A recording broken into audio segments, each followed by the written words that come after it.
بسم اللہ الرحمن الرحیم۔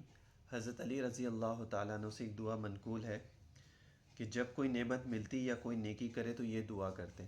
جب کوئی نعمت ملتی یا کوئی نیکی کرتے تو یہ دعا کرتے: اللہم انی لا استحق ذرۃ واحدۃ مما انعمت بہ علی۔ اے اللہ، میں کسی ایک ذرے کا بھی مستحق نہیں ہوں جو کچھ تو نے مجھ پر نعمت کی ہے۔ اس کے پڑھنے سے بڑے درجات انسان کے بلند ہوتے ہیں، اللہ تعالیٰ اس کے بڑے درجات بلند کرتا ہے، کیونکہ اس کا ترجمہ ہی بہت اچھا ہے، ٹھیک ہے نا۔